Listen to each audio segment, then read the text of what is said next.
It's not a bird, it's not a plane, it's Superhero Slate. It's a modern podcast where we talk about everything that's great, like movies, TV, superheroes. It's Superhero Slate, oh yeah. Hello, everyone, and welcome to Superhero Slate, this show where we run down the latest superhero entertainment news. We love TV, movies, and superheroes, so let's talk it all out. My name is Chris. And my name is Mike. And this week, we're celebrating Star Wars Day. May the 4th be with you, Mike. That was yesterday, but, you know, we can do it a little later than everybody else. May the 4th be with you yesterday. Yes, and also with you is what I kept telling people, because obviously I think that's funny. But you get what you can. I actually have some notes on the Star Wars Day. I think it's going to be fun. Big news for, not to just be Star Wars, Marvel, DC. The Boys gets a first trailer for season 4. I don't know if you had a chance to watch that yet. I just watched it before we started recording, and it felt weird saying we love TV, movies, and superheroes, because that trailer is like the opposite of loving superheroes by the context of the characters. Yeah. So we'll get around to talk. It's definitely a different feeling when you're watching that one, for sure. So we'll talk about that. We're opening up the rumor mill for not anything and everything Marvel today. Avengers, Blade, Midnight Suns, and so much more. They got rumor mill powered by a stream of internet comments that goes by a flywheel and crushes the rumors into a nice edible dust. That's right, and we mix that into our limited time regional drinks, Mike. If we were going to talk about, we were talking about the Sprite, there's a Chill, and Pepsi Lime. There's like a little upload window on OBS, I think, where you crush it and finally deposit the powder. Yeah, you guys get it firsthand from us, if that makes sense. But no, we're here. We are streaming vertically on YouTube Shorts. So if you're here on YouTube Shorts, welcome to that. We're testing out new stuff all the time on the show. If you listen to us when you download us on Monday, you can also come in usually sometimes on Sundays and catch us live and listen to that. But yeah, Mike, I don't want to waste your time here, because this first topic you got in your notes here, I've seen, because I gave it to you. And much like Scarface, I have to get high in my own supply. So you're going to tell us about your show, and I'll give you my thoughts on it as well. Yeah, this is the power, I would say, of influence, of kind of the first hit's free, but you supplied me with more than just the first hit. But you had quite a few episodes of Game Changer on your Plex server, which is the Dropout TV original show. And I loved it, fell in love with it. And then I was going to get around to asking you, like, hey, can you go out and hunt down, like, the latest seasons? And who knows, maybe they're already on there and I never got around to check. But I was like, you know what? I love Game Changer and what Sam Reich is doing over at Dropout so much, and I love all of the creators and the comedians and improvers over there. It's like it's $60 a year. That's like the cheapest streaming service out on the market, and it's totally worth it. So bit the bullet, which it's like a soft bullet. It's like the bullet is made of Tootsie Roll, very easy to bite. Oh, yeah. I got myself a subscription to Dropout, so we ran through the latest season of Game Changer. Now we're up to date, so now we get to watch it every Monday when a new episode drops. They did this hilarious episode. It's like bingo inception, where the panelists on the show think they're playing bingo, and then there's somebody else hidden in another room that's playing bingo based on what the other players are doing. And then there's a third level of bingo players playing bingo based on what the second room is doing. So it's just hilarious. It's so funny. I love Game Changer, but I'm looking forward to jumping into a bunch of other stuff that's happening on Dropout TV. My neighbor across the street, who we're pretty close with, they also have a Dropout subscription, and he's recommending all these other shows that they have on there, especially the D&D stuff. Yeah, that's looking forward to jumping into Dropout. Brennan Mulligan, I think he's a frequent guy on Game Changer. He does that D&D stuff, doesn't he? Isn't he part of that as well? Runs. Yeah, he does. Well, apparently they've really fleshed out a lot of the D&D content on Dropout TV, because they have Dimension 20, which I guess is their kind of mainline D&D show. But my neighbor was telling me they do a lot of like offshoots of like there's like Dungeons and Dragons and Drag Queens, or I guess Dungeons and Drag Queens is maybe what it's called, where that's like its own thing. And then there's these other different D&D like mini series that go for just a couple episodes, and I think those have all totally different casts of characters in it. Yeah. So looking forward to checking out more of Dropout, and this is my recommendation. If anybody out there likes comedy, loves laughing, there's tons of laughs to have there. Game Changer is kind of like the top of the pyramid. That's kind of like their flagship show, but apparently there's tons of other awesome stuff on there. Yeah, I see a lot of their. He runs Dimension 20, and it has 21 seasons. Now, I'm going to tell you, Mike, did you get the full year code off Dropout? 20% off your first full year? Maybe, probably. I don't remember. Well, I'm going to tell everyone now, if you want to get into it, it's $47.99 for the year, 20% off if you go to their website right now. I'm looking at it, Mike. Yeah, so that's a good deal. Divide that by 12. Divide it by 365. It's totally worth it. It's a fun little streaming service. Looking at the Dimension 20, again, these are 1.5 2-hour D&D sessions, 20 episodes times 21 seasons. The amount of content you're going to get is going to be huge, right? Like in that the amount of content versus your cost, right? You're not like, it's like Apple TV where you're going to get like, maybe 6 episodes a quarter on a show sometimes. So absolutely can agree with some of that content I've come across there as well. This is also going to be my promotion for if anyone has not seen Taskmaster, another show similar to Game Changer. I always see these both in reels. I always recommend Taskmaster on BBC4 or BritBox, whatever it is. But continue, Mike. Yeah, all great. But on the angle, the topic of just gamesmanship in general, last night our board game group got together and we played a board game titled after the movie franchise itself, Halloween, a hidden movement game. Now, if you're familiar with board games, you probably already know everything about this game and how it works based on it being called a hidden movement game. But I had no idea what this was called. I don't know anything about subgenre of board games. Our board game master that we always play with knows all the rules and knows all the sub mechanics. So he taught us last night, and it's really, really fun. It's a 4-player game. Well, at least we played with 4 players. One of them is Michael Myers, who moves around the board on their very own whiteboard. So they're kind of writing down where they're moving. So we don't get to see where Michael Myers is, whereas the rest of us are just running around these 4 different houses trying to get these clues. And our goal is to get the keys to the locked car on the street, and then find the 2 kids that we're babysitting. Once you accomplish those 2 things and make it to one of the cars on the board, you get to escape, and that's how you win. There's another variation where you can win if you kill Michael Myers, but like a lot of work. He has a lot of health, and he'll probably kill you first. So it was really, really fun. It was really tense. My wife was like she was saying she was getting like legitimately like scared and like tensing up because it's like you're moving on this board game and you don't want to accidentally move your piece onto the square where Michael Myers is because he gets like a free attack.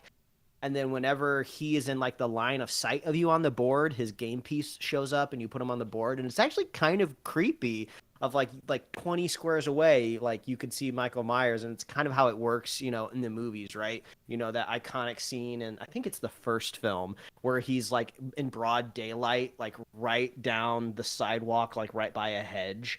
And then like you look away and he's like gone. So if anyone's a fan of vintage slasher movies and board games, this one's fun. I would check it out.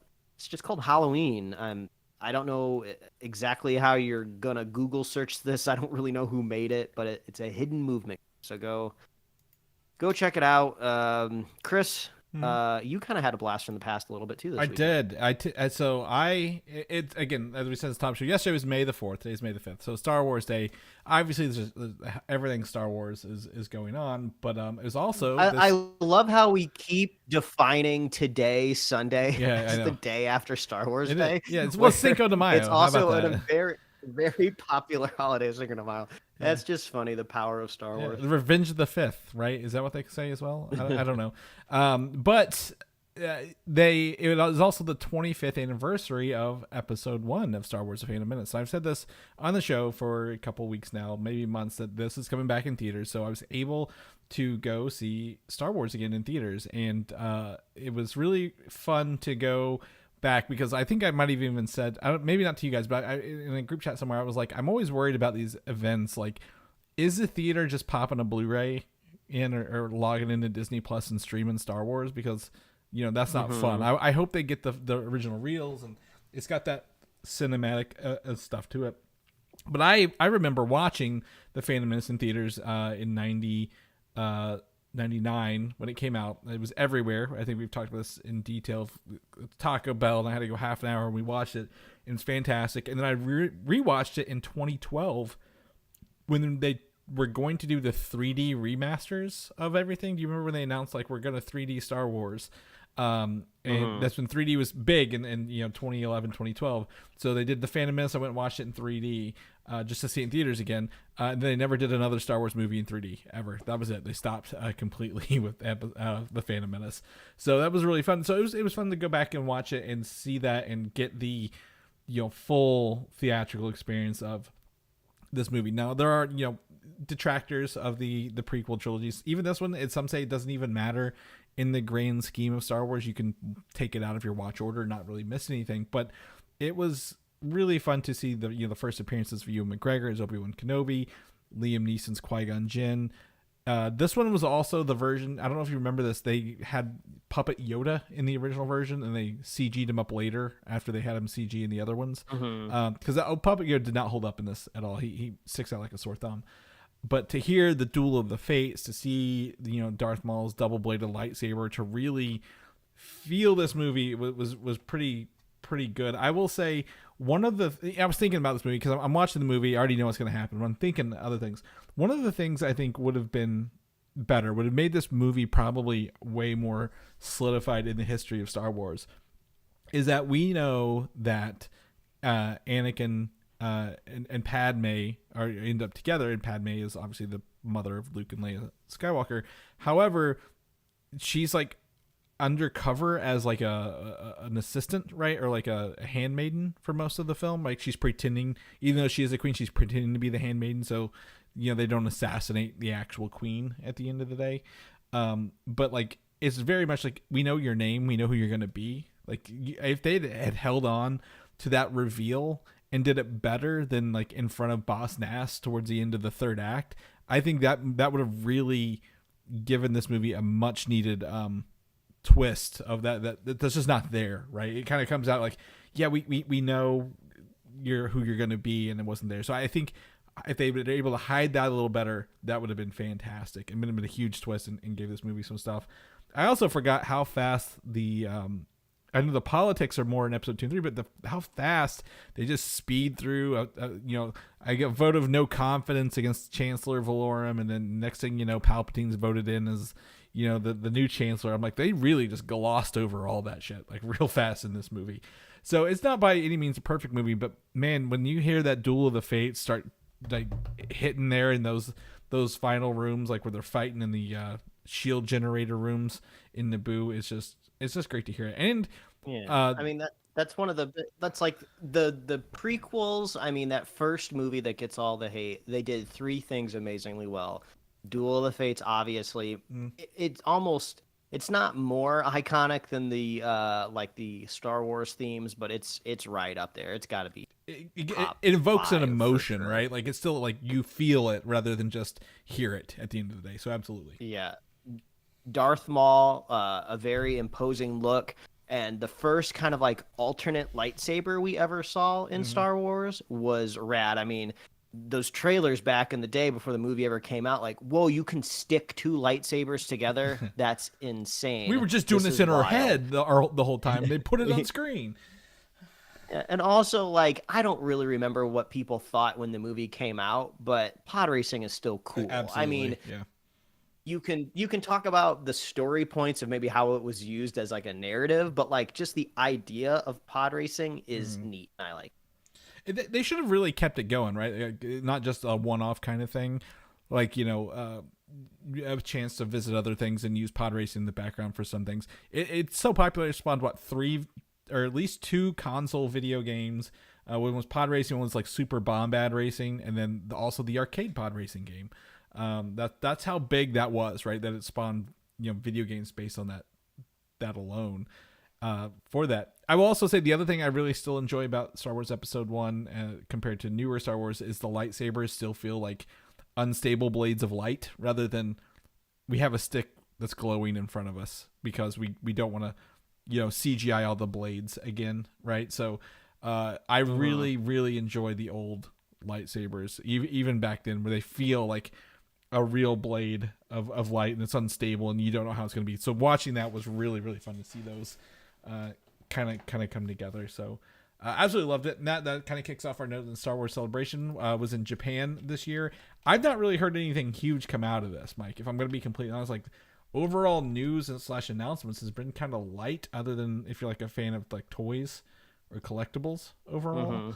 Our next topic we'll talk about did give us something else, but I want to say I know you're not a Fortnite person, but Fortnite had a huge Star Wars update this week, and on Friday actually, and they added in Star Wars for everything. So there's like in the main battle royale, there's obviously some the lightsabers, the characters that you can get and buy and play as. They actually added Lego Fortnite Star Wars stuff into Lego Fortnite, like Star Destroyers, things you can build. You have like a Rebel workbench, you can build lightsabers, so that's like a permanent addition to that game. So that's really fun. And also, if I play a lot of Fortnite Festival, and they added the Cantina song to the music list in Fortnite Festival. And boy, that thing is not fun to play.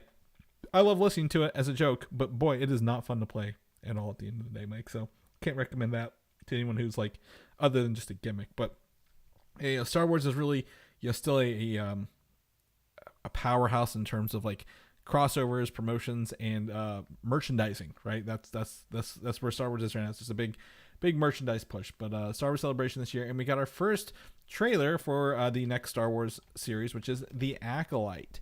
And this is, we know we had a teaser trailer a while back, but this is like a good story trailer, kind of showing that something is hunting the Jedi in the High Republic, and it comes to reveal at the end of this trailer. You kind of see a Sith, or it could be a Sith, it could just be an evil person with a lightsaber, but I love almost like the anime inspired mask by this character, right? It has like a toothy grin look on the mask with the metal. It's super creepy. They've always done a pretty good job of kind of iterating on the Darth Vader helmet. This is kind of funny, right? Because we always because if you look at the original trilogy, like Obi-Wan Kenobi was more than likely wearing those old tattered robes because he was an old hermit and he was in character, and all of a sudden that kind of became the Jedi outfit, right? They cleaned him up, and I that's feel like what they all wear now. Yeah, the same thing kind of happened with the Darth Vader helmet. Like, he needed the helmet to live. That was just like life support, right? But now, like, Kylo Ren, I guess he had the helmet as like an homage to his grandfather, but he didn't have any life support in it. But also it had like modular voice on it, which is just cool. It's just cool movie stuff, right? Like, there's no dig on that. But to see a character with the big grin, I'm like, okay, why does this guy have the mask? Like, maybe this is the original, right? Maybe when they created the Darth Vader mask, like the dude with the clay that was sculpting the look before he went in for his creative review was just like, I took inspiration from this old High Republic first like Sith Lord that was running around. But I agree, it's a cool toothy grin. Feels very anime. Like, kind of, I haven't watched Chainsaw Man, but I feel like it kind of fits that aesthetic a little bit. I feel like something has like a toothy grin in that show. Yeah, like Chainsaw Man, or like it kind of reminds me, was it Death Note? Like the big toothy creature in Death Note. So yeah, it looks fun in this. Some of we get to see essentially the guy from in the trailer. Squid Games is the main character, and his apprentice is trying. Oh, I didn't even know. I didn't even notice that. yeah. So the main guy is, and his once Padawan is the villain, and she's doing something interesting we don't see in Star Wars a lot. She's trying to kill Jedi with knives, which is I think is going to provide for some interesting action, right? Rather than just lightsaber versus lightsaber for the whole thing, we're probably going to see some interesting choreography in this. Yeah, there was some shots in the trailer. It looked like maybe more ritualistic, kind of spiritual ceremonies kind of connected to being a Jedi. So it seems like we're anchoring ourselves in an age where a Jedi was more than just kind of like a high level military officer, which is kind of where they were sitting in the prequels. That's So exactly. now they're like, oh, it's Yeah, go ahead. no, I mean, and it seems like people are going to be kind of like shattering Yeah, the perceptions of what these Jedi are. Yeah, like when you go into the Phantom Menace, you literally just see like Qui-Gon and Obi-Wan, and then you get to the High Council later on, and they're like just sitting in a chair, really not doing anything, right? Since I just came out of Phantom Menace, I'm like, oh, fresh off this. Like the original Jedi Council is just boring, and they're just like so much, I guess it's too smug to deal with things on the ground. Really, at the end of the day, right? So they have the knights doing it, but like. You're right. Like these Jedi's, like there's a lot of whiter robes. It seems to be like, a lot of reverence to the Jedi still. Before they were just like, hey, we're gonna come out here and be quote unquote peacekeepers. But I'm excited to see. I don't know. We've never been to the High Republic in action before. We just had the books. Guarantee a lot of people have not read those books or the comic books, so it's going to be a really uncharted territory. And I think that's a fun thing to deal with, right? Not having to weigh into something that's happened 6 years earlier and 6 years later, kind of like what we have to do with the Mandalorian, and or kind of had that freedom, right, to not have to deal with anything. Like, we know what we're building towards, but like they could do anything they want around anything without having to tie in except setting up the final pieces. So I'm excited to watch this. We'll have a double episode drop on June 4th in less than a month, so excited to kind of dive into that and get some new Star Wars content that isn't tied to anything we've ever seen before along the way. I have not got to watch the new Star Wars, the Rise of the, or not Tales of the, not Tales of the Jedi, the other one, Tales of the Empire, that came out this weekend. But I'm hoping to dive into this week. The other bit of news here, and this was not Star Wars Celebration, but this is still Star Wars related, is the Mandalorian and Grogu movie will begin filming later this month, May, and this was kind of confirmed by the stunt actors. I think one of them who plays the Mandalorian, he says, we were going to shoot in June, but we were shooting in May now because production milestones on this are being met, and it's on track to still release May 2026. So that's good news, right? That when a movie is meeting its milestones and not being delayed based on anything along the way. So getting this not necessarily fast tracked, but I'm glad to see it moving along, and very much looking forward to see Mando and Grogu outside of the volume. Yeah. What a great piece of technology that was rampantly overused the second it was invented. Yeah, it definitely was. I wouldn't say at a time when you couldn't film anywhere else, it was great, but the reliance on it became too heavy, and I think.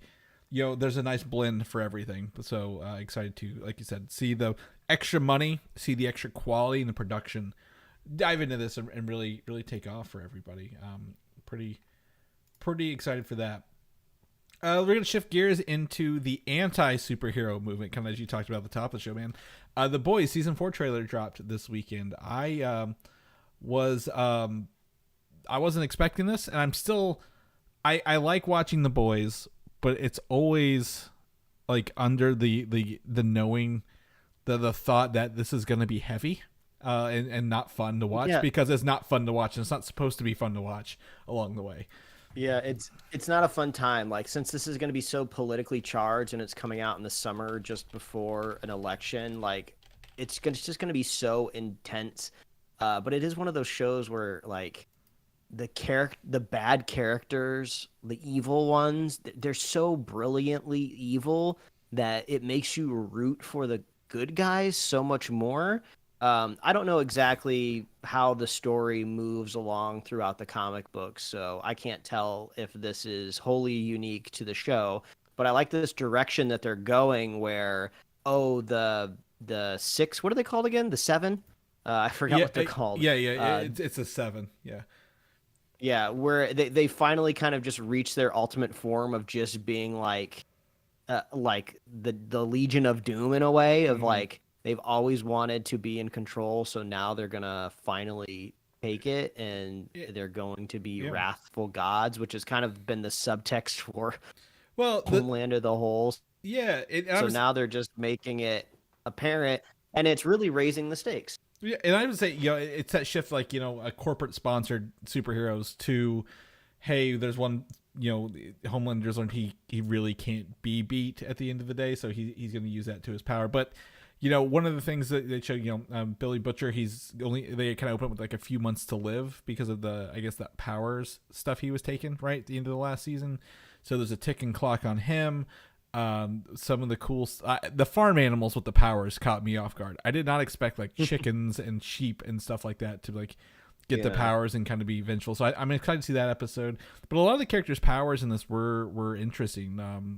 The thing with boys, they're always able to bring new power sets to the table without rehashing the same stuff over and over again.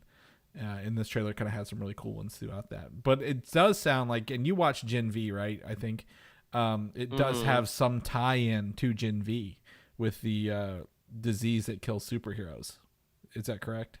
Yeah, I forgot about that. Yeah, I okay. will definitely need a recap on a lot of this boys stuff. I was trying to think because unfortunately one of the cast members of Gen V did pass away, so I don't know exactly what's happening now with the show moving into season 2. But I was trying to remember, like, oh yeah, where were all the characters at the end of that first season of Gen V? And I couldn't remember. And I don't blame the show because I liked the show. The quality was good, but I think there's just too much going on in my life right now.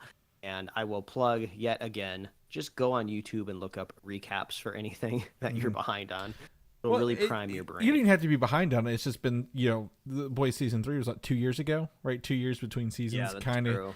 Kind of gives you some time to sleep and think about other things. So my guess is that this is going to be an all episode drop June 13th. So it sounds like June's shaping up to be a busy month for consuming media across streaming services.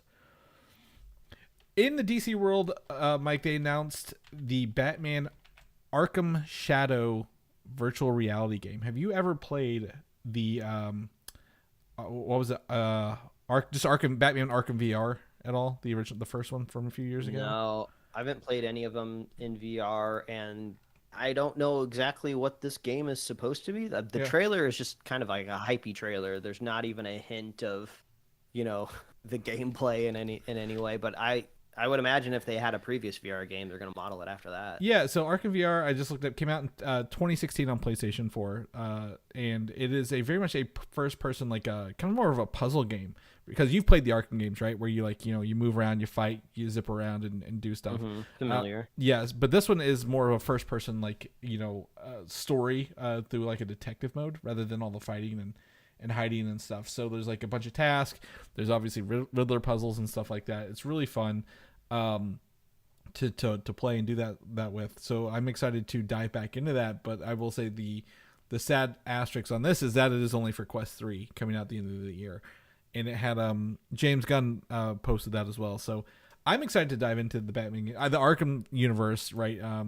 Pre the Suicide Squad game, because it's set in the Arkham universe, is really fun to be in, right? I love the atmosphere, the characters, how they've kind of twisted into their own thing. That trilogy of games is just phenomenal.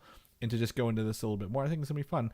I will be curious if they had voiced over any of this Batman, or if they're gonna use Kevin Conroy or not in this one, because of his passing last year. Was it last year? Or was it 2 years ago? How long has he been gone? Feels like yesterday.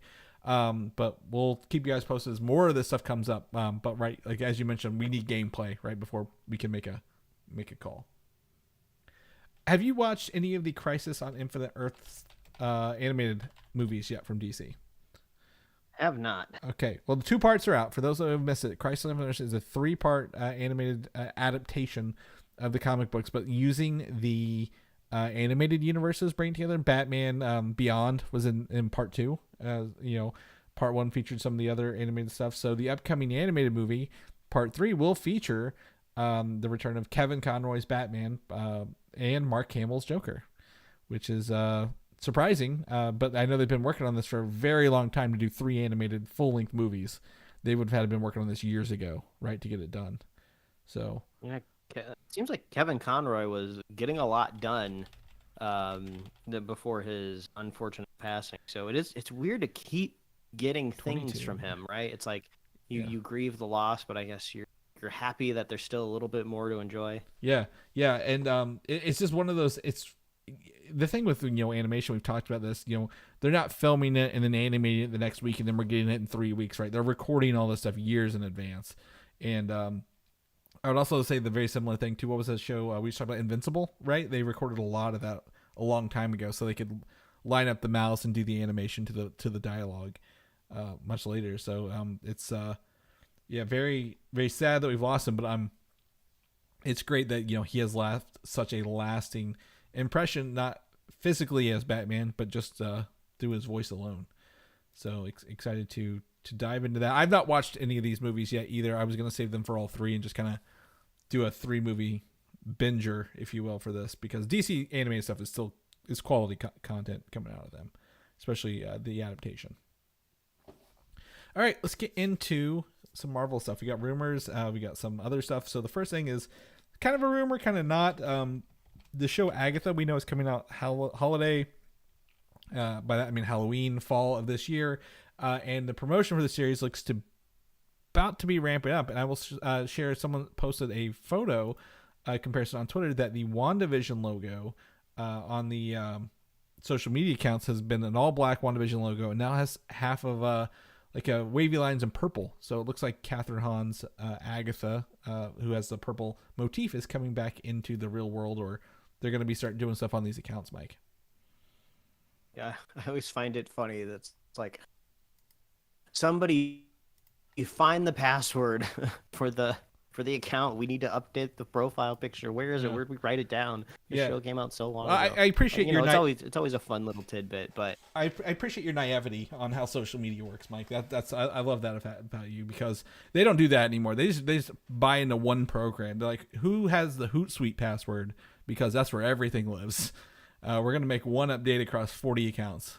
So buckle up, buckaroos. We're doing this. But I would never have thought to look at the WandaVision social profile 4 years after the show came out at all. Like that's the first thing. If I was like, I'm unfollowing something. It's been something that I've not seen in 4 years, 5 years. So wild they thought to come back to this. But if anything else pops out of this, we'll let you guys know. I'm excited to kind of see what the official title for this show is going to be. We know we talked about how they've teased us with different titles over the years, and what that'll do. Moving on into some actual imagery here from Captain America: Brave New World. We have some new images. One is showing off Anthony Mackie's Captain America outfit, which seems to take a lot from Winter Soldier, and then also I can't think of what his name is, the new Falcon who appeared in the Falcon and Winter Soldier, who's essentially taking on the Falcon role. It's all right.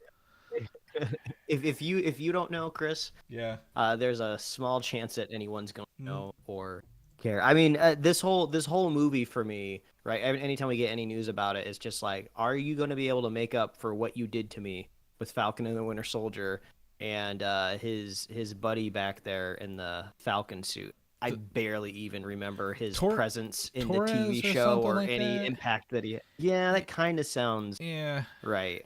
Yeah, and so the fact that he's in a costume means like absolutely nothing to me. Yeah, I wouldn't even say it's a costume. I know they've taken it from the comic books, and they've done a good job applying the green motif to, like, say, the Falcon. When Sam Wilson gave up his Falcon identity, become the Winter Soldier or Captain America.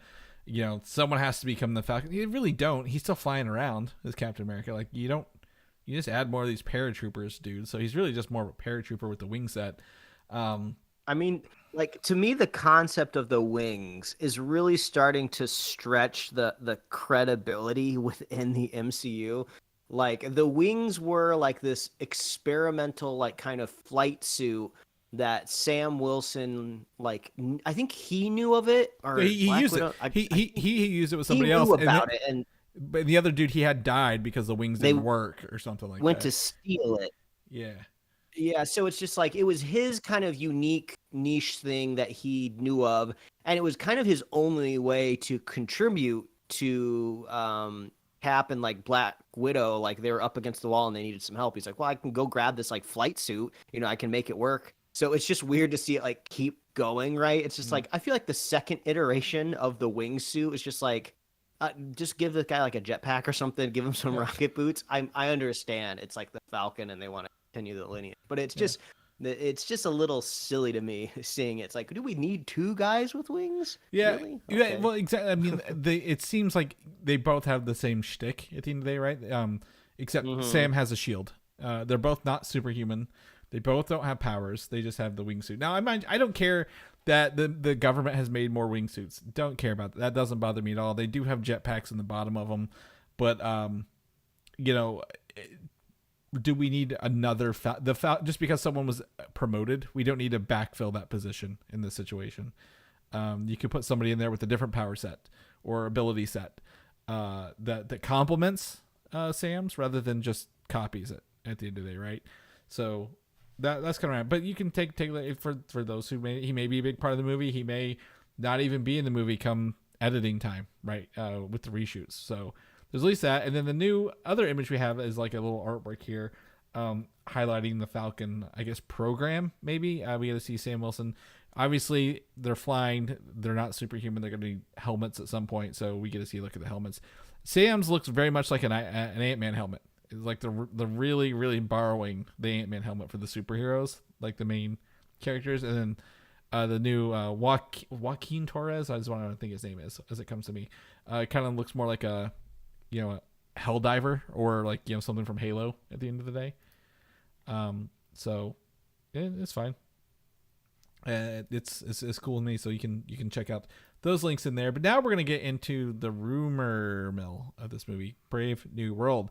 So the rumor, Mike, is that adamantium. Are you familiar with adamantium at all? What I've heard of it. I've heard about it once or twice. Yeah, not vibranium, but adamantium will make its appearance in this film, and it has ties to that celestial corpse from Eternals that we've not touched in also 4 years.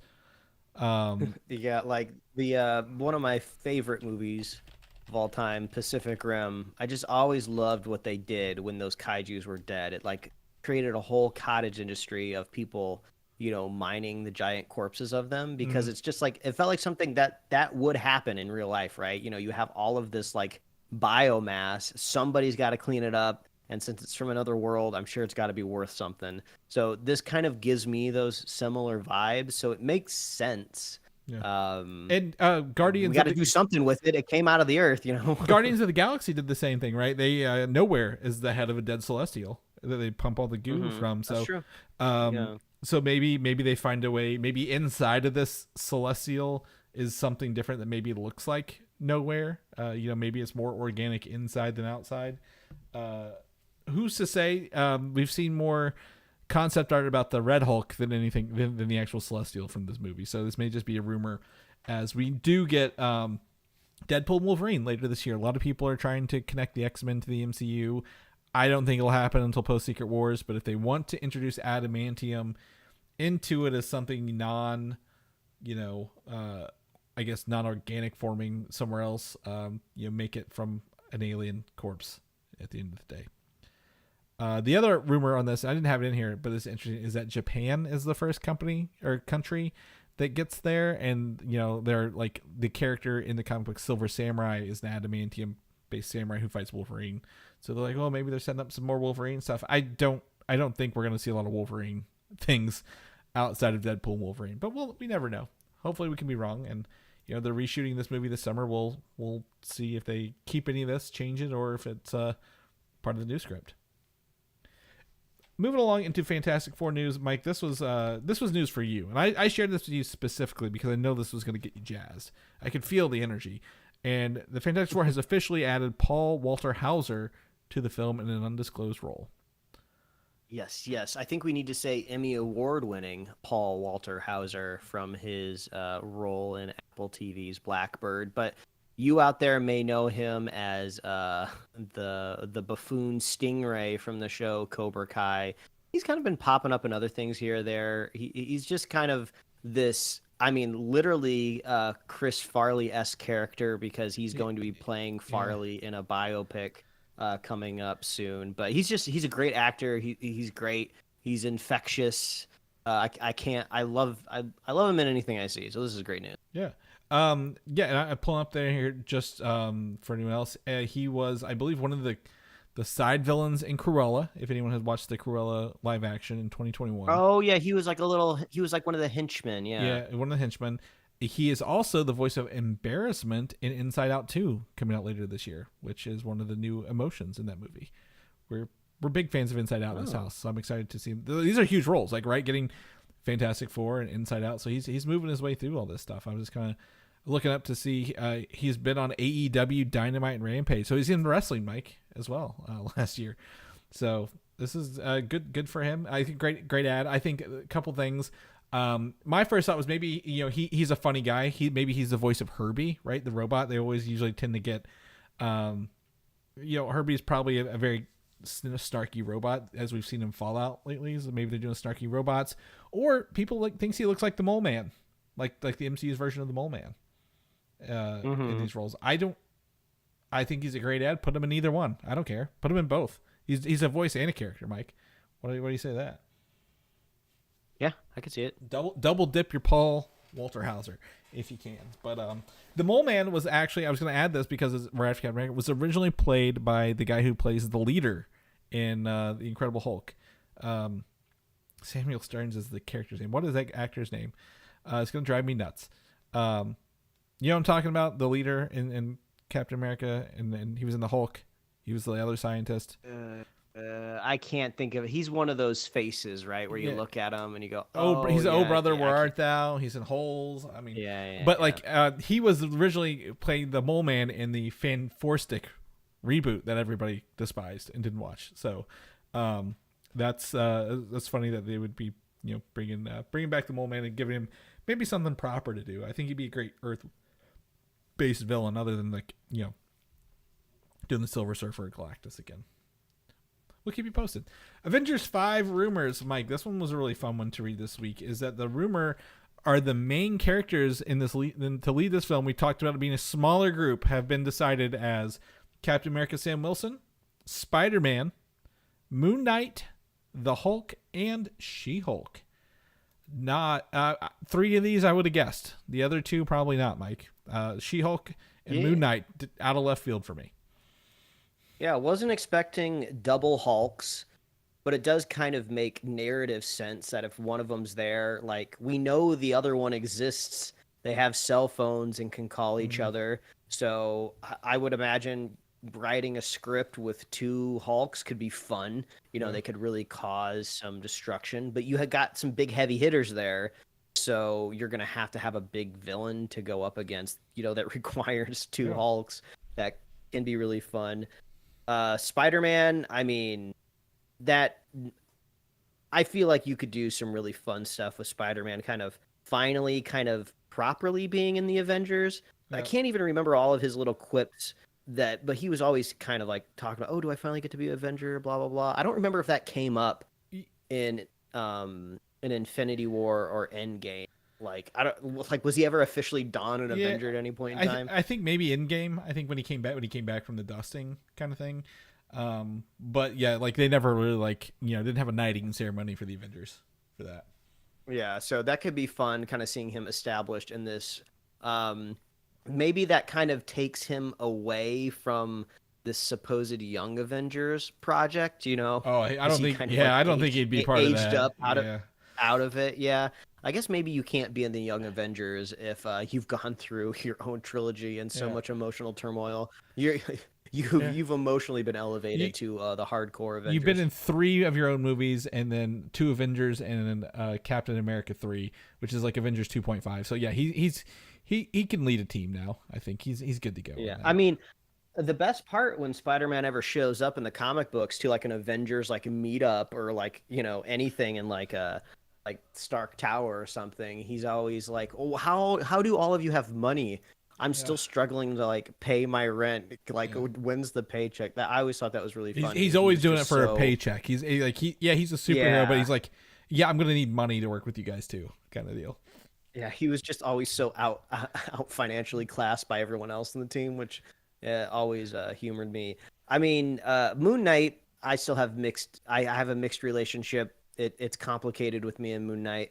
Loved his first 2 episodes. Didn't like anything else after that. The character is cool. You know, he's super powered, so he fits in the team. You know, he's already better off than Hawkeye was. Or Black Widow. He also has the I guess the ability the other realms, right? Like different multiverses, if you will, like where the creatures exist and power their avatars in Earth kind of deal. Yeah, which is he multiversal. could kind of. I could see him maybe just kind of having paranormal insight in a way, like where like if something is kind of being freaky, you know, he could kind of like weigh in of like, oh, I've come across something freaky like this before. Let me give you my insight. I mean, the biggest thing here, unfortunately, that me and you, Chris, we've talked about a lot on this show, is is the new Captain America, right? It has nothing to do with a different person taking the helm, or you know, Chris Evans not being involved in the board. We just don't, something about Anthony Mackie, just the Twisted Metal show, like something about his personality just does not scream. I'm sure he's a great guy. Leading to us, yeah. As a person, even if he's not a great guy, like he could be the worst guy in the world. Yeah. But like he's just not leading to me, and I don't know why. I don't know what it is about him. You know, like anyone else in the role, maybe. Honestly, maybe it's not his fault. Maybe it's a big mantle to fill, and whoever's that first person in there is just never going to work. But the last time I saw the guy, I just don't know if he's leading the whole team. And maybe, who knows, that's the story of the whole Avengers 5. And I guess here's the thing is Avengers 5 characters, definitely not. Captain America is probably what the US government sanctioned hero in this event, right? Like everybody else doesn't seem to really be sanctioned by the government. So he's like, you know, the US sent me here to handle this kind of deal, right? This event. Maybe that's where he comes off at. Is he like the Rick Flag? Yeah, pretty. This group, the only kinda, one authorized with the reports and the files. And then like Spider-Man, no one knows his real identity anymore, right? We've got that through Doctor Strange. Moon Knight is kind of a, I guess, world hopping character. Like I don't remember him being in America at all in his show. Like it's very much Europe and Egypt based. So he's got that. The Hulk is the scientist, you know, originally hunted by the government. Now probably one of the remaining, maybe I guess the last Avenger proper, if you will, like who's been working out of the Avengers Tower or Avengers facility campus and doing stuff for Tony Hawk. And then She-Hulk, obviously, a lot of baggage for people just not liking She-Hulk, and that's fine. Same with Moon Knight. Moon Knight and She-Hulk came out of the Bob Chapek era of Disney Plus, right? We can both attest, like those shows were rushed to production and rushed to get out, and you know, whether you like them or not, that's fine. Like you can feel that at the end of the day, right? Like they don't really have an idea. They were just said, make a character to make a character. We need more content. And it kind of feels like, you know, you mentioned Moon Knight doesn't really have a home. She-Hulk, you know, great humor, great small episodes, some fun stuff, but like, how do we fit her in here? If this is the case and these are the characters, I'm intrigued. Where is Doctor Strange to me, right? Like that is interesting. Where is your super heavy hitter with Captain Marvel and Miss Marvel? They are, you know, two huge powers had one of the most recent movies. Maybe that's why they're a little later. There's a lot of other choices, but these are 5 characters I would not have ever picked out of a lineup. If you said pick your next 5 Avengers, pick 5 characters in the MCU that are still alive, and those are your next Avengers. These are not the 5 I would have chosen, and that might be the dynamic that works at the end of the day, right? 5 very opposite ends rather than one cohesive unit at the end of the day. So I'm excited to see if this is true and if that comes out of that. Now, the other asterisk on this rumor is that the King variant, but not Jonathan Majors, is rumored to still be the main threat at this point in time. They may have found a legal loophole to recast King, Mike, at this point in time, which may be fun. Or, you know, maybe whatever Jonathan Majors' contract was nullified, and maybe they can work this in now because they've got, you know, until the end of this year to start filming it, really. So that would be interesting to see which King variant they choose to fight these 5 Avengers. I mean, any takers, any ideas on that one? I'm always just thinking, like, is there any like legal line That's like no other person can play live action Kang, and they're like, Yeah. we'll just make him fully CG. We'll Thanos this. Well, exactly. Yeah, you could do that. I think honestly, if you just said it's someone else's name, and it's not Kang, right? Like they could have said Victor Timely and then not had Jonathan Majors because technically, on paper, it's not Kang, right? So, this is interesting. This rumor is interesting. I just never would have picked these 5, and if it's still a version of Kang, what are they fighting? How are we going to get to Secret Wars? At the end of this, because Secret Wars is obviously the bigger title, and that's where we're going to begin. Coming up next is Secret Wars. The rumor is, and this is a good rumor, Mike, the film will see Tom Holland gain the black symbiote suit and will be part of that symbiote left behind at the end of No Way Home, where Venom showed up in the post-credit scene. This works out in crazy well for me. Because the one of the only CGC comics I own is Secret Wars number 8, I believe it is, and that's the cover where you see Spider-Man in the black suit for the first time. And I've been wanting to sell it because I'm just not really in comic book collecting anymore. I take donations. I'm kidding. I mean, it's a cool looking thing. It's just like I just don't have much of an emotional connection to it anymore, and I was looking to sell it, and it's increased in value from when I bought it. So I've been looking for a time to sell it, and it seems like I wait until Secret Wars when that's going to be the height of popularity. Like a movie directly referencing. There's probably going to be like fan art or movie posters that hint towards it. The first That's trailer. When I'm offloading that sucker. The first trailer is going to have that shot. You watch the first trailer will show that, and then that's when you get rid of it. You put it on eBay the next day and just let the numbers run up. He'll probably even be like Peter Parker's even like in a kind of like a pose of kind of like, whoa, what is this I'm wearing? So I'm sure they'll kind of reference that. So yes, that's my time. I think I got it for under 200. It's CGC rated, but the thing that annoys me the most about it is there's a crack in the CGC case. Mm-hmm. I didn't notice it until after I bought it and I left the convention floor. Like, it hasn't affected the comic book at all, but it's like very unsightly, and nobody's gonna want to pay the same amount for it. I think you can replace those. I think you can get those replaced. Yeah, I think I have to like send it back in and everything, and I'm sure there'll be like a nominal fee. Who knows? Maybe even they'll technically.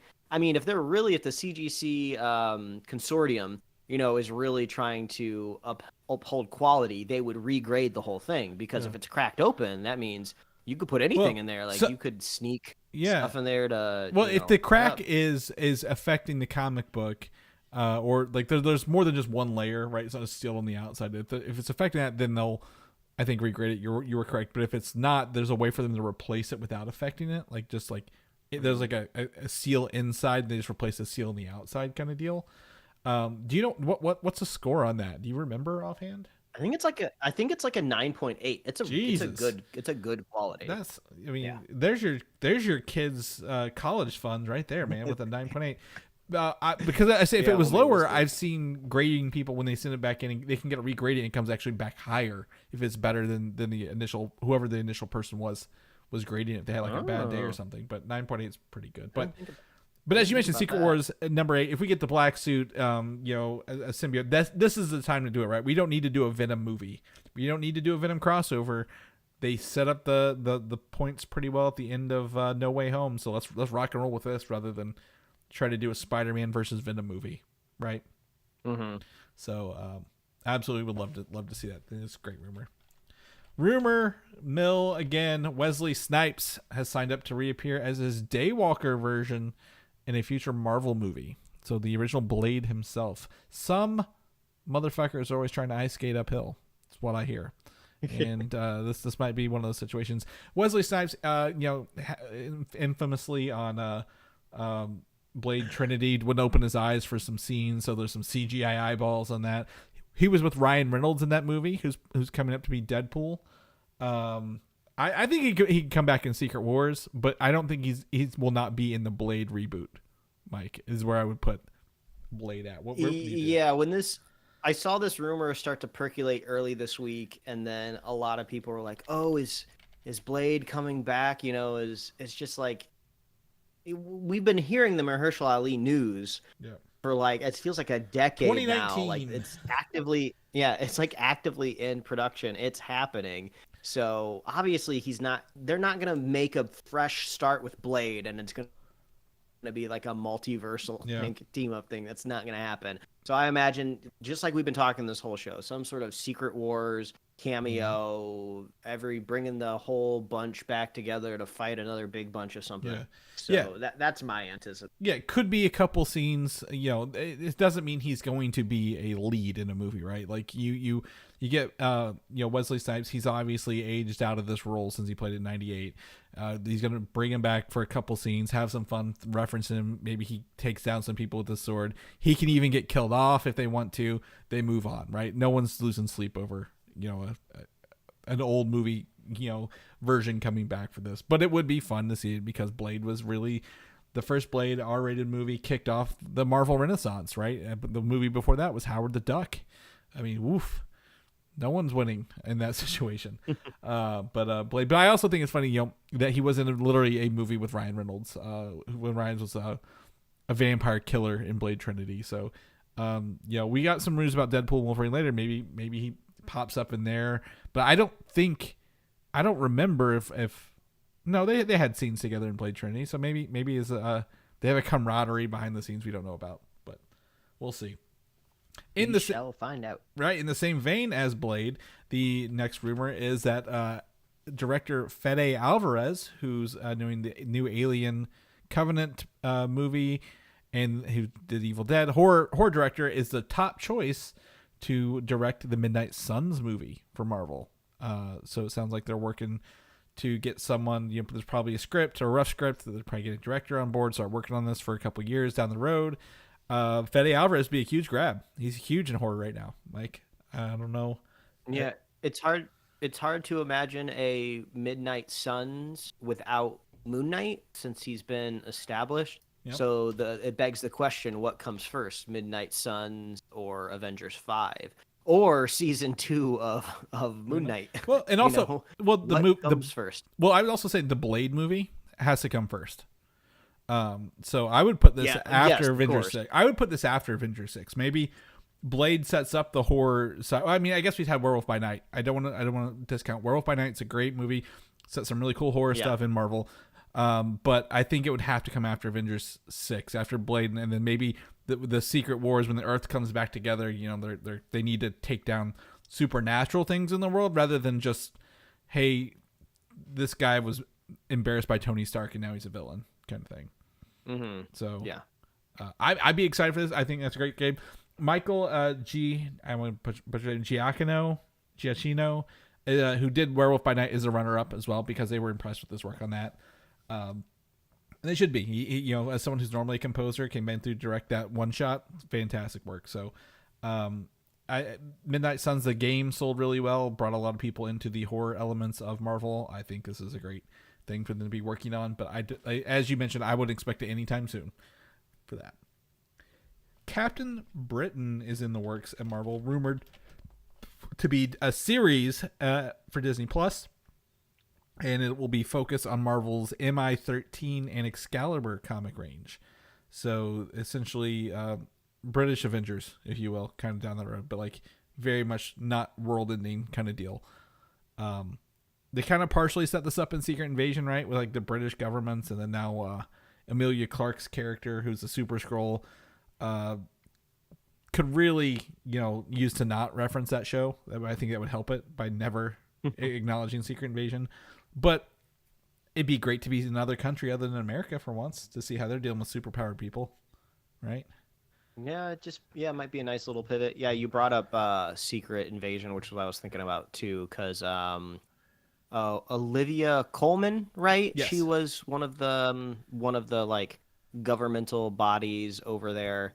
I'm curious. This also goes to show like there's like going to be this new phase of Marvel where they're going to start just sweeping things under the rug, right? They can't totally ignore something that's already been created, but there's going to be lots of like creative, like one-liner dialogue that just kind of fully like brushes an entire show away, right? You know, we're gonna have An Sam entire Jackson Chapek era under the rug in one go. yeah, like the next time we see like Sam Jackson in something, I'm surprised that it didn't quite come up in the Marvels, where there's just gonna be a one-off line that kind of summarizes what happened in Secret Invasion. Where's but your they're wife Oh, it's all at? fine now. We figured it out. Where's your Yeah, wife exactly. at? Oh, what wife? So Wink, yeah, wink. yeah, it's funny. So yeah, any sort of Captain Britain is gonna have to deal with that. But I mean, every time we bring up Captain Britain, we're always talking about some sort of multiversal, dimensional travel abilities. Yeah, Captain Britain's one of those characters, like he's in every multiverse. He's like a staple of every multiverse or something like that. So there's a bunch of versions of him. So it absolutely makes sense if they're not gonna do a multiversal, because this sounds like this will come out after the multiverse saga is over. That's even better. Like let's not bring that baggage into this. Let's just say, hey, Captain Britain is the UK's answer to Captain America, right? They decided they need a super soldier, and this is what they did, and how they've kind of been using him, maybe like a James Bond or something along the way. Yeah. And you know what? I don't want it to be Henry Cavill, because sometimes I don't want people to have what they want. And I see the photoshops. I see like I'm just always like, maybe the best idea when you're trying to do something creative is not always the first thing that pops into your head. Yeah. It worked well for Benedict Cumberbatch. That seemed to be the fan casting that worked well. But sometimes it's just like, can you go one step further and just think of something else that maybe would surprise us more? Here's the fun part about that is this week Scott Derrickson was out there saying like they actually spent a lot more time with Joaquin Phoenix instead of Benedict Cumberbatch, and then they found out like, you know, he was almost cast, and they were like, you know, this movie is not going to give Joaquin Phoenix what he needs out of a movie for acting, so they went back to the drawing board with Benedict. So I think that's funny that you actually brought that up. But yeah, like fans shouldn't cast a lot of these characters. I guess to agree with you, fan casting, AI art. Sorry, Boss Logic, I think you're great, but I don't believe in everything you cast. It should be cast. So yeah, I think you can go, like you said, go back and get somebody new, get somebody interesting. That's not going to bring in a weight of expectations with that actor. So we'll see. Deadpool and Wolverine is getting closer every day. There's going to be something new, it feels like, on this. CCXP, I believe this is Mexico, is coming up, Mike. We've talked about this. So some promo art from there has come out. It says Via con Dios, Deadpool and Wolverine. The Marvel Jesus himself has got the little candles with his crew around him, Mike. This is so fun. I love this. Yeah. These are great. These would be fun to. I could see these being in like a box lunch or a Hot Topic, for you to pick up. He's holding the little Deadpool doggy, the little show stealer. Down there. This is fun. Yeah, the beads are Deadpool Wolverine color. We've got Colossus. We've got Monica. That's her name, right? Was that her name in this? I can't remember his love interest name. I don't remember. No one remembers. That's not what they care about. No. Obviously, there's Wolverine, and then obviously Leslie Uggams as Blind Owl. Surprisingly, I thought they would do Dopinder on here, the taxi driver, or somebody else, but they're leaning into some I guess Deadpool, two of the characters in Wolverine. Seeing Leslie Uggams in Fallout versus Deadpool is wild to me. It's like Whiplash, her characters there. So it's funny, but yeah, absolutely. CCXP coming. Also, rumors / kind of facts, but like there are reshoots in May for Deadpool Wolverine, and nobody get your britches all worked up here, because they're going to be adding probably last minute cameos and more secret surprises, things they don't want people to know about, because the leaks on this movie are so leaky, Mike. There's holes in all the water hoses coming out here. Everyone has said everyone's in this movie, so we could lead to some very unspeculated surprises for viewers, right? Like we're gonna film a cameo with like 3 people and then put it in post, kind of thing. I think that would be really fun to surprise people. And director Sean Levy is apparently pleased with the movie, and so is Marvel, and they're not trying to fix anything with these reshoots, just have some fun with it. So maybe, like, again, saving some brand new last minute cameos that they've never announced or have not been leaked so far. I think it's fun. This will be great for me. I'm excited for Deadpool and Wolverine coming out this July, and excited to get to the theaters and watch it. Shifting gears, we got four weird things here at the end of the show. First and foremost is Tron Ares. Jeff Bridges says he will return for the third movie. So that confirms that Tron Ares is not a reboot film, like some people had speculated, but in fact the third movie in the trilogy, starting with Flynn's Arcade and moving along the way. So I don't know what role he'll have in this, but yeah. What a weird franchise just Tron is as a whole. Like it doesn't fit neatly really into like any box that I can imagine. Mm-hmm. Like they're just, how do we make a computer cool? I mean, that's what the first one was. Like computers are new and exciting. Watch this movie where we go into one and it's like, well, we're not really going into it. I don't know. It's all, Tron has been like all about aesthetics like the whole time. So I'm curious if it evolves in any way, right? Because Tron Legacy was basically like the first Tron, but like with an amazing graphics card, right? So I would imagine it evolves a little bit, but maybe not a whole lot. Yeah, I was trying to look up here. Like, you know, the budget of Tron 1 was 17 million in 82, and then box office was 50 million. So not a huge winner overall. It seems like Tron's just like one of those cult franchises that seems to get more and more as it kind of goes through it. I don't even think Tron Legacy did that well at the box office either. It just had that banger Daft Punk soundtrack, right, along the way. Yeah, I think the critical response is a little like it's just kind of middling most of all. It's fun to revisit it, but like this isn't like something like the public are clamoring for, right? Like this isn't like everyone wants everyone to go back to Tron, and this one seems to be Jared Leto's pet project, which is even scarier because fucking hate Jared Leto. But Disney seems to be going all in on Tron. They've got that brand new roller coaster, you know, a couple, you know, several, I don't know, dozens of millions of dollars on those light cycle coasters at their parks. So Disney's going all in on Tron, so they must see some money somewhere, like that we're not seeing, or some value that we don't know about to be continuing. Maybe there's like a some like analytical person has like a bookmark. There's a numbers guy somewhere with a green Disney plus in the Tron movies. Yeah, he's a numbers guy. He's got a green upward arrow on Tron for some reason, and we can't figure it out, but it's working. So just do like more. People Tron. Keep watching this.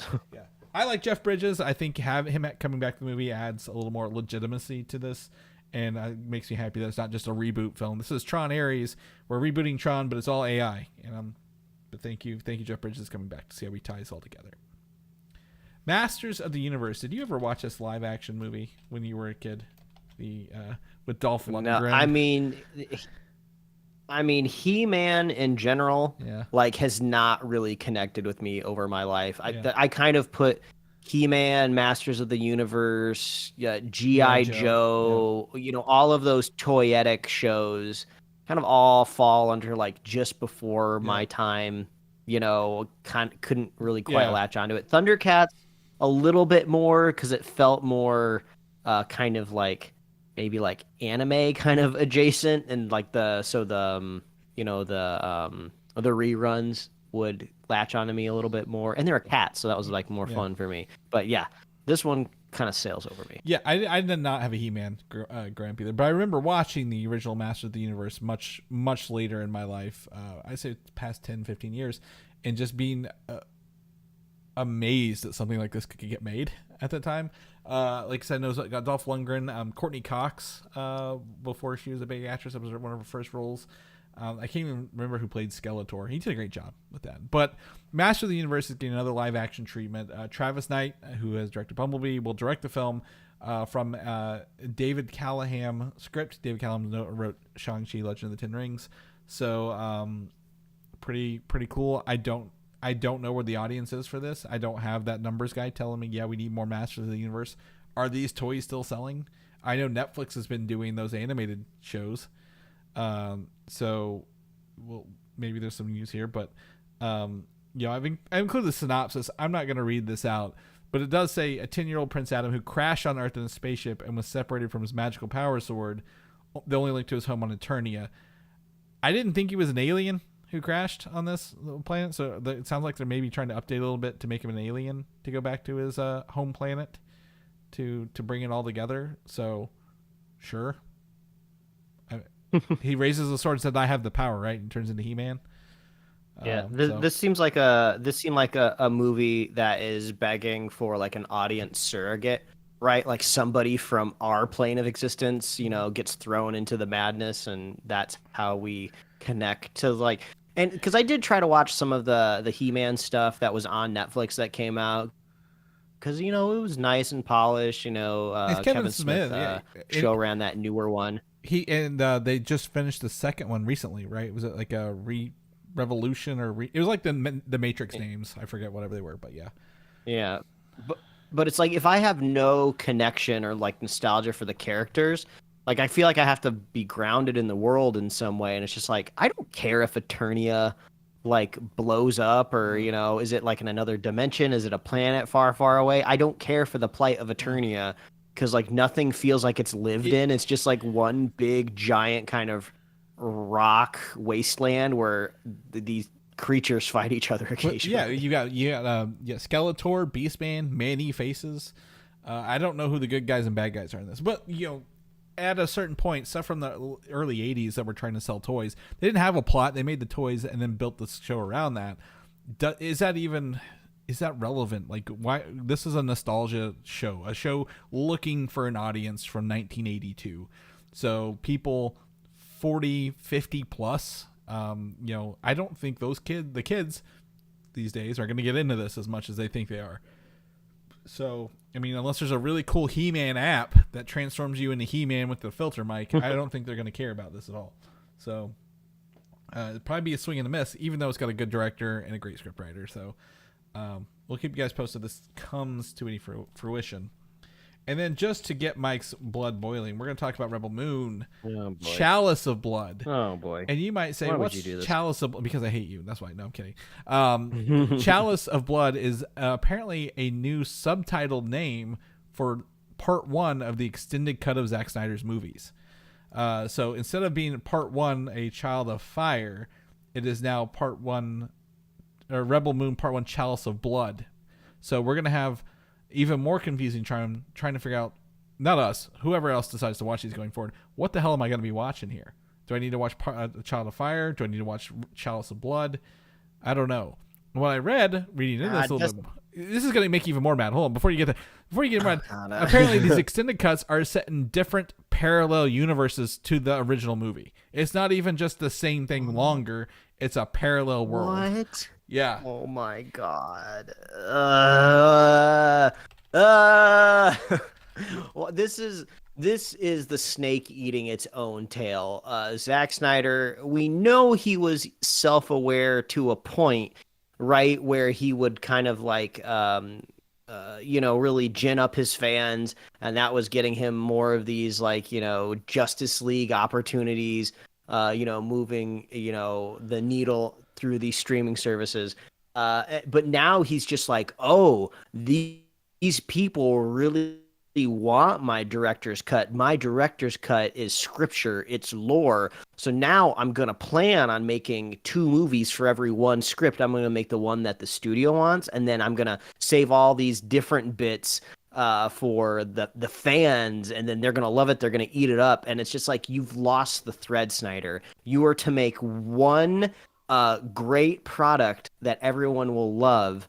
I don't want to have to consult a Wikipedia to, start to enjoy a franchise. It's like, he wants like the wiki page. He wants his own Wikipedia without doing the work of actually making an interesting world. He's just like, oh, I just want to make cool stuff that people will like look up. It's just it's maddening. The only thing, like literally the only thing that would get me to watch this version of the movie is if we have here rated R for gore, sexual content, and graphic nudity.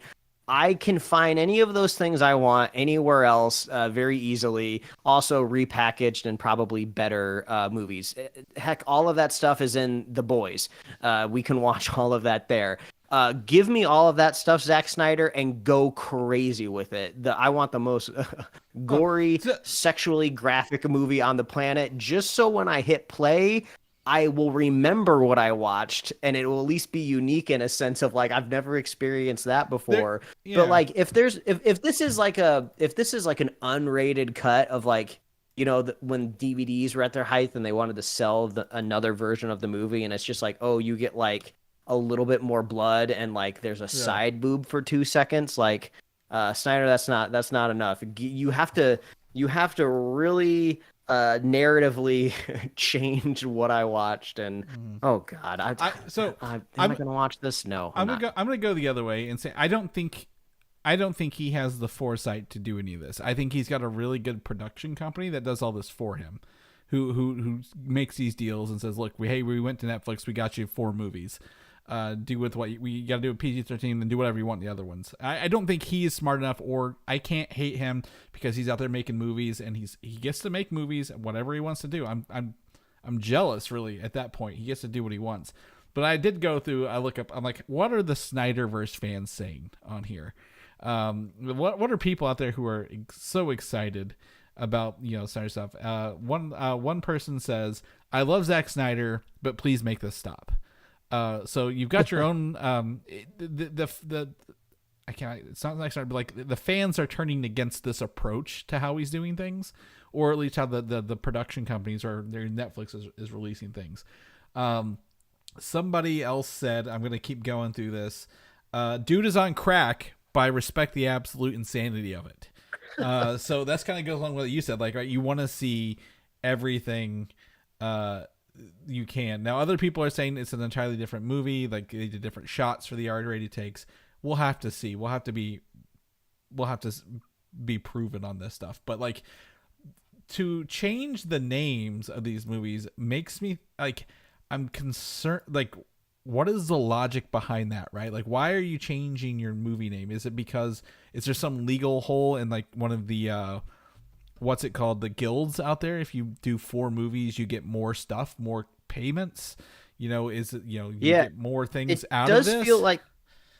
It feels like a weird loophole in a sense of like, I always hear about all of these games that artists on Spotify play where they're just like, oh, we're just trying to get to quantity. It doesn't matter about quality. We just want as many streams as possible, and, you know, things like that. So it does seem like there's something underhanded happening here. And I don't think he's doing it. I think his production company is the one making all this on the internet. Like we get stuff, you know, you go make your movies. We're going to make everybody else love you and cherish you and build your Wikipedia page, as you mentioned, kind of deal. Like, I don't think it's him. I think somebody is running behind the curtains and he's the front man, right? Because of everything he did at DC. But wow, this is what I can't, I know I knew it was going to frustrate the hell out of you, but I'm just so curious at what's happening to make this work at the end of the day. That's it for this. We're going to get in spoiler territory. I have caught up on Fallout this week, Mike. I did catch the rest of the Fallout episodes finally here 3 weeks late. And I want to talk about this with you. So is that okay if we end the show reminiscing the back half of Fallout on Amazon season 1? Absolutely. Okay. Full spoilers. If you've not seen the show, that is on you at this point. We've said every time we're just going to discuss the show.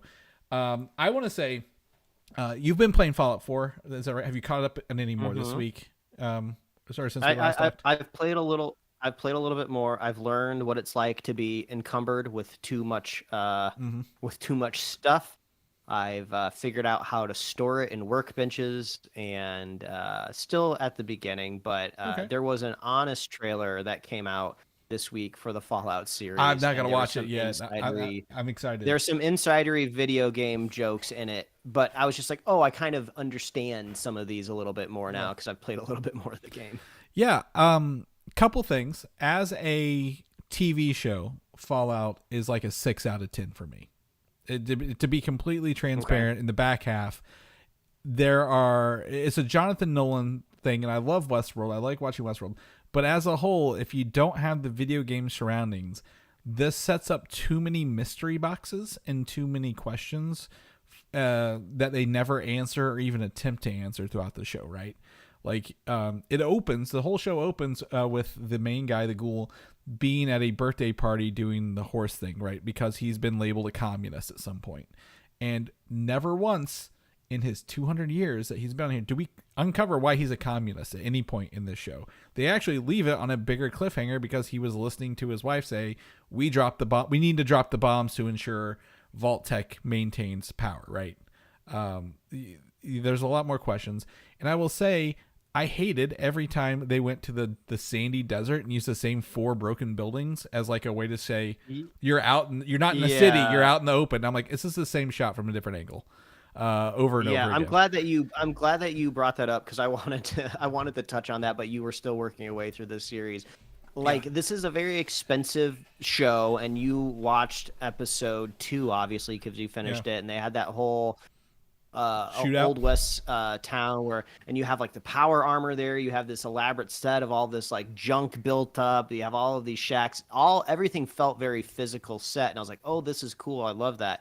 And then everyone's traversing in the middle of nowhere, and it's like, I get it, a nuke has gone off plenty of times in Los Angeles and it keeps like evaporating everything, but like visually it's boring as hell, right? And also kind of stretching the credibility of finding things as well, especially since I've been playing the video game. Like, really, they walk into one, like, I guess it's like a doctor's office that's like half filled with sand, and there's stuff inside of the cabinet. Like, there's no stuff left in there. yeah, right. Well, exactly. Even then, if that guy was like, oh, step into my office, he hasn't made that his office because it's too visible from the outside.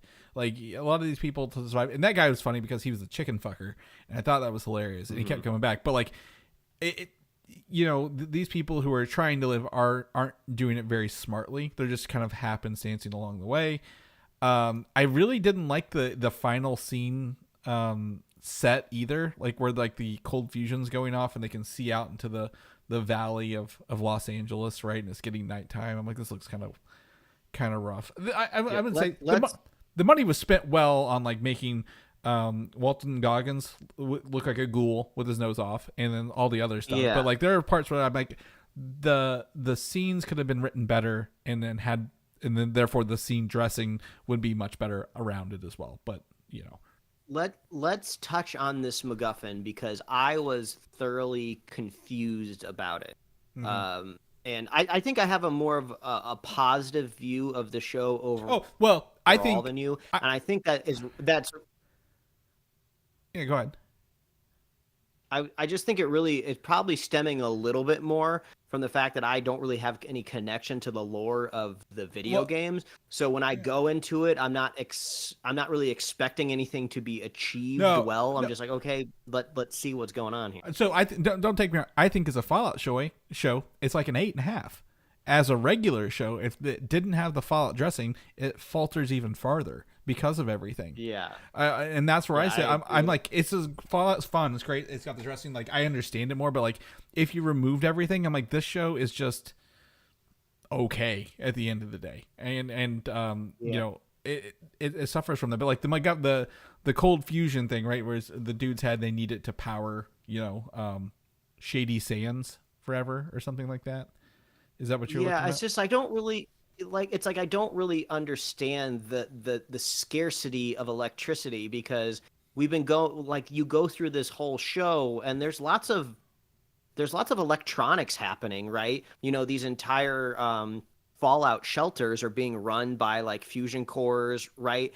They seem to be such a rare commodity of like these things that can run these places for like 200 plus years, right? Mm-hmm. And we see evidence at the very beginning of the show that raiders can get in under certain means, and people know that these shelters exist, but they're all under the ground. It just seems like more effort would be happening for people on the surface to get into these vaults to get those fusion cores, because this person has spent their entire existence trying to get this cold fusion one off the ground, which I'm guessing is just a more souped up version or a better version. Yeah, the regular fusion cores. The regular fusion cores can power the suits and the vaults, and those last forever. But like the cold fusion lights up an entire city, right? You saw almost all of LA light up on one. It just seems like the entire wasteland of Mad Max is 100% motivated on like these these resources like gasoline or water, depending on whatever one that you're watching, right? It just seems like people on the surface in Fallout are just like, seems like they're getting along just fine, Right. right? But things are just kind of scarce, and you might get eaten by some sort of big monster or something. It just felt like, where is like the disparity that we need this giant piece of electricity, to get things going? It just kind of seems like they're in a situation of just like, I don't know, like go find like an oil rig and start pumping oil again. Like it just seems weird that over 200 years they haven't like figured out something else. So it just seems weird to revolve your entire season around this cold fusion thing that I think just I don't care disagree. about. I think you can have it, but the reason there's no you don't know what it is and you don't know why they need to get it there the entire show, right? They don't tell you why this is important. They just say this is important, get it there. They don't tell you what the benefit of this is at the end of the day, right? Like bringing society back and spitting in the face of the Vault Tech. We're like, yeah, we got to kill everyone so we can start over fresh with only Vault Tech, trusted employees. Yeah, that's fine. But like, they don't say like, we can't do that if they have power or if they're living normally, right? And that is part in the show. There's a lot of mysteries. Why is Moldaver alive 200 years later? Did she freeze herself? Or she's not a ghoul. She didn't turn into a ghoul. So why is she still from the ghoul's past and still alive to do this and then die? Like, there is no real reason of why we're trying to get there other than like we need it, but not the why we need it at the end of the day. Yeah, it would have to be something like that. I mean, there's a lot of things that stick out from this show that I didn't like, but overall, I think there's some fun, enjoyable things from the world of Fallout that I like seeing adapted to live action. And I kind of get the feeling that maybe a second season is going to expand a lot on more characters. I'd like to see new, fresh, interesting faces, because the one thing that I've learned about Fallout after watching the show is there's so many varied experiences across the world and, especially the United States where the games have really been focused. And I find that very interesting, and I want to see what they do with it. Well, they had one town called Philly, and then they also had Sadie Sands, but Shady Sands was a vault technically than a town, right? So we didn't really get to see any towns anywhere other than Philly. And that was like in episode 2, right? So why don't we get to see these other towns and all the other people that have created these? Because when you play Fallout, you're running from like town to town, like encampment to encampment, right? And that's where you're going to come across those characters. So we didn't really get to live anywhere other than Philly, and they had some really cool characters in Philly, right? The lady who gave him the leg and their helper and all the other fun stuff. So hopefully in season 2 they do this, but give us more answers than questions at the end of the like they're just questions you set up and we don't even follow up on those threads, and they're like, yeah, we expect a season 2. I don't like that. If they didn't announce a season 2 at the end of this like a week later, I'd be even more mad at the show, because I'm like, you're setting up questions that you don't get to answer. Like, you should be answering them and setting up your next season as another question rather than, oh, we're going to be adding those questions to more questions. And for me, it looks like the next season will be New Vegas. They really lean into New Vegas there at the end with Kyle MacLachlan's character in that suit going to New Vegas. So it sounds like that game will be huge from that.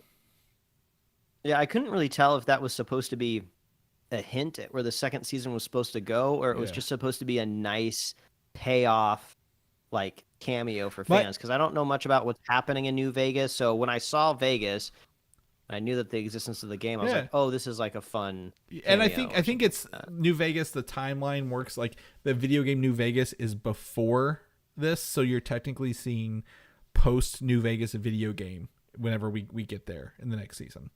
So, which would be interesting. Again, I like the show. I think a lot of stuff was brought to life really cool. It was, there were some funny moments. There were some gory moments. I do.